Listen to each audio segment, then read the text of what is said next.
I wake before the sun, as I always do.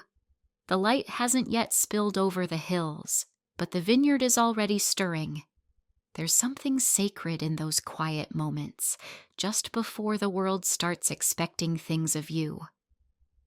I pour my coffee into a travel mug, still steaming, and step onto the porch of the old farmhouse. The breeze carries the scent of damp earth and new blossoms, and for a moment I forget the noise my family brings. Villa Clara stretches before me like a living thing, rows upon rows of vines I know better than the lines on my own face. We planted some of them when I was in college, my father and I, shoulder to shoulder in the dirt. That was before Simon learned how to make empty promises sound like innovation, before Adrienne began signing her name with more flourish than substance. Back when family meant sweat and sunburn, and Sunday dinners that didn't end in backhanded compliments. Now, it's mostly me. Has been for years. The harvest team arrives by 7. They greet me with warmth and respect, most of them having worked here long enough to remember when we were struggling to stay afloat. I handle the schedules, suppliers, distribution, and even the branding refresh Adrienne claimed credit for last year in Wine Enthusiast. She always knew how to take a bow. By then, I'm back inside reviewing shipment reports when Marta, our longtime housekeeper, taps lightly on the office door. "Clara," she says gently, "your brother and sister are here." Of course they are. I smooth my shirt and walk down the hall, already bracing myself. Simon is lounging in the parlor with a scotch, 10 in the morning naturally, while Adrienne is perched elegantly on the edge of the sofa, dressed in some pale cream ensemble that cost more than my monthly equipment budget. They both smile like nothing's wrong, which usually means everything is. "Clara!" Adrienne rises to air kiss my cheek. "You look rustic." I give her a thin smile. "Nice to see you too." Simon raises his glass. "We were just talking about the gala. We thought we might try something a bit more forward-thinking this year." "Forward-thinking?" I echo. He shrugs. "More tech, less tradition, clean lines, modern lighting, maybe lose the string quartet. Investors are different now, younger. Global. Villa Clara is about legacy," I say evenly. "It's not a nightclub." Simon chuckles, unbothered. "That's the thing, sis. Maybe it should be. It's always like this. They fly in, flash smiles, drop buzzwords, then vanish before the dust settles. They don't see the rot on the lower vines, the flood damage we mitigated last year, or the quiet thank yous from employees who can still afford their mortgages because I fought to keep them full-time through the off-season. They never ask. Later, over lunch on the veranda, Adrienne taps her glass and stands. "I just want to take a moment to toast the continued success of Villa Clara, a testament to our family vision and unity." Family unity. That's rich. Simon grins, lifting his glass. "To the dream team." Everyone clinks glasses. I'm halfway to sipping when I realize something. No one mentioned my name. Not once. Not in the toasts, not in the speeches, not in the conversation that follows about future branding, expansion, exit strategies. I sit quietly, chewing my food while my stomach knots. They talk over me, around me, as if I were a trusted employee, not the reason this vineyard survived the recession, the wildfires, the brutal droughts that nearly killed half our stock. By the time dessert is served, I've already excused myself. Back in the quiet of my office, I stare at the family photo framed beside my desk. It's old. I'm in my 20s, covered in dirt, beaming as I hold the first bottle we ever labeled with the Villa Clara name. In the corner, Adrienne looks bored. Simon isn't even in frame. And my father, Richard, stands with his hand on my shoulder, smiling like he's proud. Back then, He was. Or maybe he still is. But if so, he's lost the will to say it aloud. I press the photo frame back into place and sit down, heart heavy but steady. They think I'll stay quiet, that I'll keep doing the work while they play Empire. But something shifted today, just enough to feel, just enough to plant the seed. And I know better than anyone how powerful a single seed can become. It starts with a letter.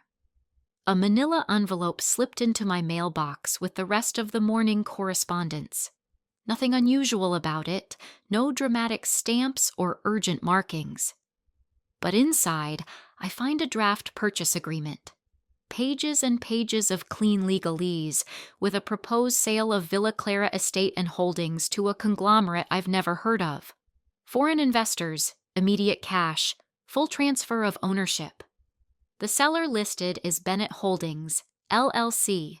The signatures at the bottom are placeholders, but the listed managing partners? Simon Bennett and Adrienne Bennett Howell. My name appears once, under Operations Manager, with a vague clause about transition assistance. The paper trembles in my hand. I walk out into the vineyard and just breathe. The scent of ripe grapes and sun-warmed soil wraps around me like a memory. This place is my life's work, my soul embedded in every acre. And my siblings are plotting to sell it like it's just another beach house they're bored of. I fold the papers and put them in my pocket. James Landon knows something. He doesn't say so outright, but I see it in the way he avoids my eyes when I stop by his office later that week. "Clara," he greets, with that slow, deliberate warmth he's always had. "I didn't expect you." "I'm sure you didn't," I say, placing the envelope on his desk. He doesn't open it, just sighs, long and low.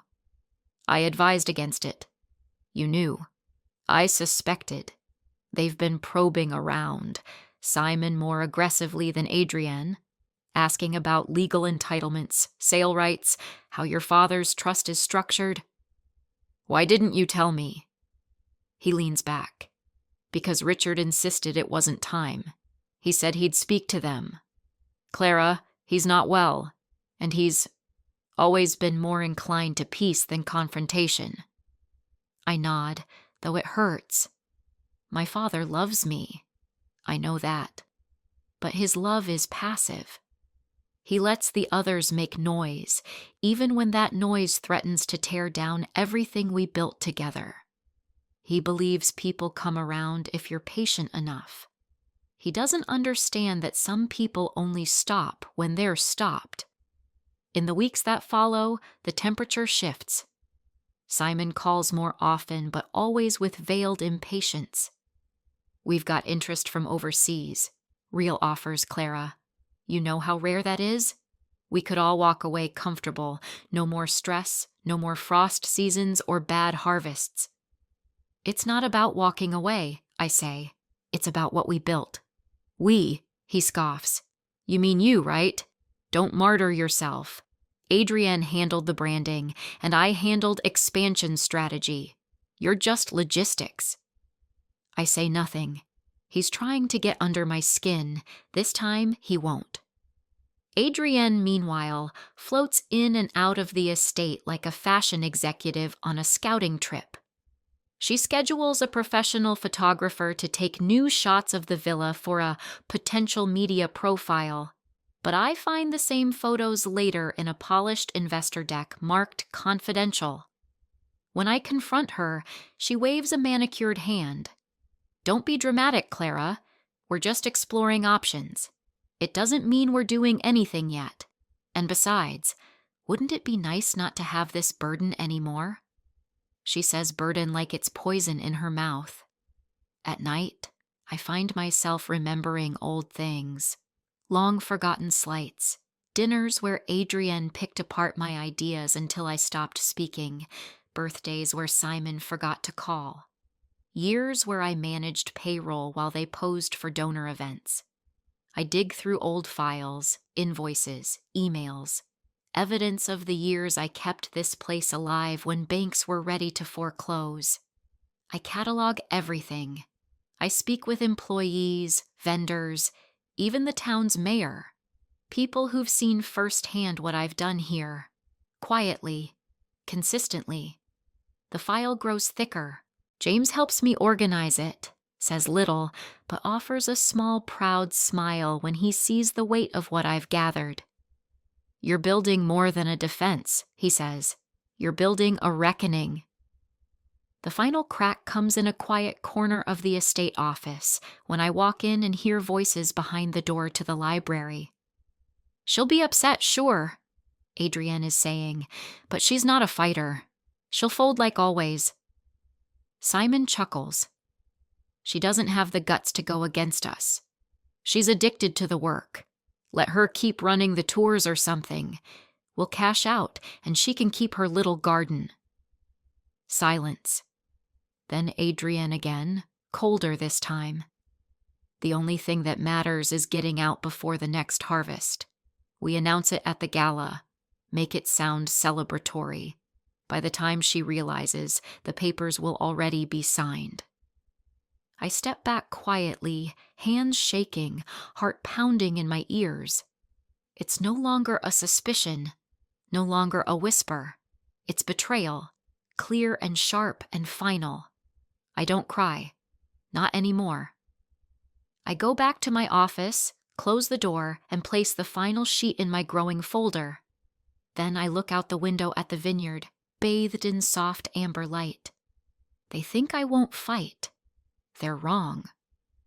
The morning of the gala, the estate feels electric, humming with tension too fine for words. Staff flurry about the grounds, setting up the tasting stations, stringing lights through the olive trees, polishing wine glasses until they gleam like crystal stars. From the balcony, I watch them work, the familiar rhythm steadying my breath. This isn't just any gala. It's the 75th anniversary of Villa Clara, an event that carries legacy, press, investors, buyers, sommeliers, and generations of wine lovers. It's our crown jewel. It's also, I now know, meant to be the stage for my siblings' final betrayal. I spent the past few weeks doing what I've always done best, working quietly, diligently, with focus. But this time, not to keep the vineyard afloat. This time, to prepare my defense. Number, not a defense. My truth. James helped me structure the documents. Financial reports showing profit increases year after year. Vendor letters confirming it was my signature, not Simon's or Adrienne's, that secured critical distribution deals. Employee testimonies, written and notarized, detailing my direct involvement in everything from harvest strategy to labor negotiations. Photos, letters, and even my original business plan annotated in my father's hand. A legacy, yes, but a legacy earned. And in a leather-bound portfolio embossed with gold foil, we compiled it all. Villa Clara's heart and spine. The gala opens under golden light. Guests arrive in flowing dresses and tailored tuxedos, sipping chilled Chardonnay on the terrace as a string quartet plays under the arbor. The vineyard glows in late afternoon sun, a painter's dream. Cameras flash. Old friends embrace. Simon floats through the crowd in a white linen suit, handsome and careless. Adrienne appears later, descending the stairs like royalty, her gown a shimmer of emerald and frost. They work the room with ease, Simon charming the investors, Adrienne whispering in the ears of reporters. I stay near the West Terrace, speaking with staff, checking details, anchoring myself. Because I know what's coming. Halfway through the evening, as the guests settle beneath the sprawling canopy and speeches begin, Simon takes the mic. I see Adrienne's smile sharpen from across the lawn. "Good evening, everyone," he says, raising his glass. "Thank you for joining us on this remarkable milestone. Villa Clara is more than a vineyard. It's a family story, one of passion, vision, and, well, evolution. The word lands like a flicker of static. As we move forward into the future, we're excited to announce a bold new chapter, one that ensures the estate's growth on a global scale. I feel the air shift. Forks pause midair. Conversations hush. Adrienne joins him on stage, linking arms. Her voice is smoother, colder. Villa Clara has been approached by a consortium of international investors committed to honoring its tradition while expanding its reach. It's a thrilling opportunity. While change can be difficult, it's also necessary. So tonight, we toast to that future. People clap, hesitantly. Some look confused. Others turn toward me, eyebrows raised. Simon smiles, smug and gleaming. "Don't worry," he adds. "Clara's on board." She's just being modest, as always. It's my cue. I step onto the stage slowly, calmly. The mic hums slightly as I take it. Simon's smile falters. "Actually," I say, my voice clear, steady, "I'm not on board." The silence is immediate and thick. "What you just heard," I continue, "was not an announcement. It was a deception. There is no signed agreement. There is no board vote.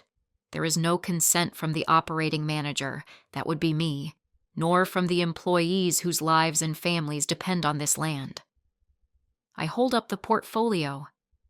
"But there is this." I open it and lay it on the podium for all to see. 75 years of records, 75 years of stewardship, and in the last 30, the years they barely mention, I rebuilt this vineyard from the brink of collapse.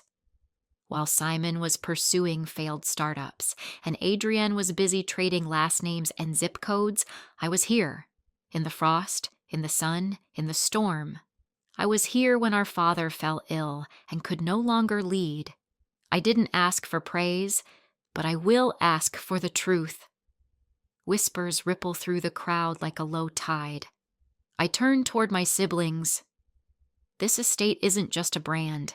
It's a legacy. And you would have sold it for cash and clout, lied to our employees, our investors, our guests, just to walk away richer. But this vineyard isn't yours to sell. Simon steps forward, red creeping up his neck. "Clara..." "No," I say, voice harder now. "You don't get to interrupt me anymore." I look at the audience, many of whom I've known for decades. Tonight isn't just about the vineyard's history, it's about its future. And its future will be one of integrity, sustainability, and truth. That means we don't lie to our employees, we don't discard our community, and we don't sell our souls for convenience. James walks forward and hands me a sealed folder. I hold it up. "These documents will be filed tomorrow morning. Effective immediately, I am assuming full executive control of Villa Clara, with legal authority granted through the trust and confirmed by majority shareholder consent." Gasps. Some claps. Someone cheers softly from the back. One of the older vineyard hands, I think. Simon looks stunned. Adrienne's face has gone flat, porcelain pale. I don't wait for them to recover. I simply say, "Enjoy the wine. It's the best vintage we've ever made." And I step down. Back in my office, I sit alone for a moment, listening as the music resumes outside. It's done. Not the work. Never the work. But the hiding. The silence. The shrinking to make others more comfortable. No more. It didn't take long. By morning, the vineyard buzzed with news of what had happened at the gala. The whispers had crystallized into conversations, then into outright declarations. Clara Bennett, the quiet one, the dependable one, the background shadow, had become the sole captain of the ship. And the first thing I did? I locked down the finances. "James," I said, sipping strong black coffee while the mist still clung to the rows of Cabernet vines outside. I want a full audit. Every transaction the estate has paid out in the last 5 years, especially anything authorized by Simon or Adrienne. He nodded. Already started. 3 days later, the results came in. I spread the printouts across the long wooden desk in my office, the same desk my father used when I was a girl, sitting on the floor beside him, sorting cork samples like they were jewels. The numbers were sickening. $2.4 million in misallocated consulting fees to shell companies registered under Simon's name in Nevada and the Caymans. $820,000 in branding and image expenses routed through Adrienne's luxury PR agency, which never produced a single campaign we'd actually used. Another $300,000 in travel costs for flights, hotels, and high-end dining, all under the pretense of international investor meetings that, as far as I could verify, never happened. All this while they insisted we couldn't afford staff raises, while we laid off 2 harvest teams 3 years ago, while I covered maintenance costs out of my personal accounts, over $140,000 in total, just to keep our barrel aging facility from collapsing. I felt sick, but I also felt something else. Clarity. When I summoned them to the estate the next afternoon, they arrived exactly as I expected, smug and defensive. Simon wore sunglasses indoors. Adrienne had a fresh blowout and didn't bother to sit. "This is outrageous," she said, glancing at the packet of documents I'd placed on the table between us.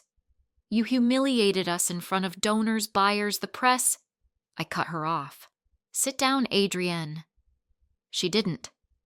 Simon paced instead. "You think this is over? You think investors are going to want to deal with you without us smoothing things over? You're not media-friendly, Clara. You don't have presence." I opened the folder and calmly pushed the first page forward. "I don't need presence," I said. "I have a product that speaks for itself. And now I have proof that the 2 of you siphoned nearly $4 million from the estate under fraudulent pretenses." Adrienne blinked. Simon froze. James, seated in the corner, clicked a pen slowly. I kept going. "These are expense reports, wire transfers, and duplicate invoices. These are signed contracts with companies that do not exist. These are tax inconsistencies. And these," I dropped the last page, "are the affidavits from the staff you underpaid while you stole from the estate that feeds them." Simon sank into a chair. Adrienne stayed standing, but she was pale. "You can't take this to court," she whispered. "It'll destroy the family name." I smiled, not out of malice, but peace. "Then I suggest you sign this agreement." James slid forward a 2-page document. "Effective immediately. Simon and Adrienne forfeit any future decision-making power. They agree to relinquish voting shares in exchange for structured, diminishing payouts capped at a reasonable annual figure. They issue public apologies for the premature announcement and inaccurate representation of internal decisions." Adrienne laughed bitterly. "You expect us to agree to a lifetime allowance like children?" "No," I said, folding my hands. "I expect you to be held accountable like adults." Simon tried guilt next. "Clara, come on. We're family. We were just trying to grow the business. You're not perfect either." I leaned forward. "I never claimed I was. But I didn't lie. I didn't steal. And I didn't treat our legacy like a throwaway business card." The next 2 days were quiet, unusually so. Then, a short email arrived from Adrienne's lawyer. 1 line. "We accept the terms with minor revisions." James reviewed them. Nothing threatening. We signed. I issued the press release personally. It read, Villa Clara will continue as an independent, family-owned vineyard committed to tradition, sustainability, and transparency. We appreciate the support of our partners and community and look forward to welcoming you to the next chapter of our shared legacy. And just like that, it was done. Later that week, I walked the vineyard alone. No press, no staff, no meetings, just the land and the silence. I passed the trellises of Syrah, the fermentation barn, the cypress trees Dad planted when I was 20. I stood beside the old oak barrel by the workers' lunch area and touched the initials carved there decades ago, CB for Clara Bennett. Faded but still there, still mine. They had tried to erase me, but I had outlasted them. And now? Now the vineyard was truly mine, not just in name, but in truth and in peace. Excellent. Now we bring Clara's journey to a close with Act 5. The conclusion hors epilogue. It's time for quiet triumph, emotional closure, and a graceful reclaiming of self. The stakes have been settled. Now we witness the rebuilding of the vineyard, of her identity, of peace. It's strange how life doesn't announce peace the way it announces chaos. There were no grand toasts, no ribbon cuttings or fireworks the day I became the sole steward of Villa Clara. Just a morning like any other, crisp fog rising off the vines, the scent of earth and fermentation hanging in the air, and silence. A silence that didn't ache. For the first time in years, I wasn't waiting for someone to challenge me, override me, take credit, or twist my decisions behind closed doors. I didn't need approval. I didn't brace for dismissal. It was just mine, the vineyard, the legacy, the quiet. And that was enough. Over the following months, change took root, not loudly, but deeply. We reinstated the seasonal workers Simon had cut, raising their wages to a fair standard. I sat with Enrique, who'd worked here since 1989, and asked him how to redesign the barrel aging timeline. We adjusted it based on his suggestions. The first batch under the new schedule took gold at the regional blind tasting. I canceled our contract with Adrienne's PR firm and hired a small local agency. They cared more about soil than sparkle, and our new tagline reflected it. Villa Clara, raised by roots, not trends. And as for the finances, James and I restructured the company under a family trust, with 94% voting power resting with me, and the remaining 6% divided among long-standing staff. Not the ones who bore the Bennett name, but the ones who had built it. Simon and Adrienne received fixed quarterly disbursements, just enough to keep their lives afloat, not enough to tempt a coup. I haven't spoken to them since the signing.